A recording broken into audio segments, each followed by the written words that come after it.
दोन्ही भाऊ एकत्र येऊ नये म्हणून मी काही जी.आर. काढलाय का? राज उद्धव एकत्र येण्यावर मुख्यमंत्री फडणवीसांचा उपरोधिक टोला।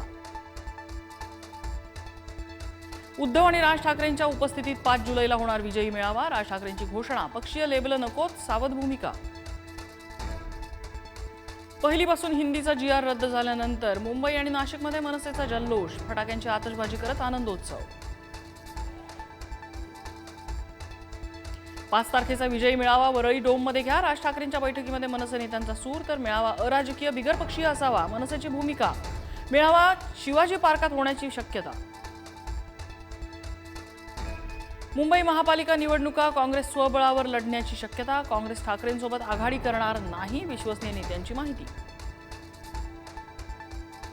महाराष्ट्र भाजपच्या प्रदेशाध्यक्षपदासाठी रवींद्र चव्हाणांकडून अर्ज भरणा। चंद्रशेखर बावनकुळेंकडून किरेन रिजिजूंकडे अर्ज सुपूर्द। पावसाळी अधिवेशनाच्या पहिल्या दिवशी सत्ताधारी विरोधक आक्रमक। शिंदेंच्या शिवसेनेच्या आमदारांचं विधान भवनाच्या पायऱ्यांवर उद्धव ठाकरेंविरोधात आंदोलन, तर विरोधकही आक्रमक।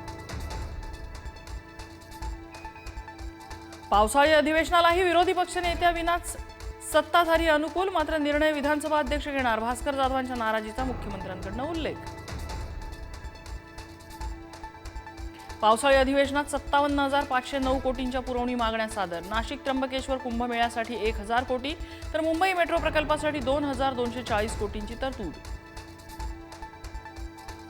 बीडमध्ये पुन्हा धनंजय मुंडे विरुद्ध संदीप क्षीरसागर संघर्ष। अल्पवयीन विद्यार्थिनी अत्याचार प्रकरणातल्या आरोपींसोबत क्षीरसागर काय करत होते, मुंडेंचा सवाल, तर दमानी यांचेही क्षीरसागरांवर आरोप। नाशिकनंतर कोल्हापुरातही ठाकरेंच्या शिवसेनेला धक्का। शहर प्रमुख हर्षल सुर्वेंचा राजीनामा, तर जिल्हा प्रमुख संजय पवारांचा उपनेतेपदाचा राजीनामा। उत्तर महाराष्ट्रातले 2 माजी आमदार भाजपत प्रवेश करणार। धुळ्याचे माजी आमदार कुणाल पाटील आणि अपूर्व हिरे करणार भाजप प्रवेश। तळी येथे इर्षाळवाडी दुःखाचे डोंगर। 4 वर्ष उलटूनही आपत्तीग्रस्तांना म्हाडाची घरं नाहीत। घरांमधील त्रुटी, गैरसोयींसह बेरोजगारीचा सामना। सार्वजनिक गणेश मंडळांच्या पीओपी मूर्ती विसर्जनाचं धोरण 23 जुलैपर्यंत स्पष्ट करा। मुंबई हायकोर्टाचे राज्य सरकारला आदेश।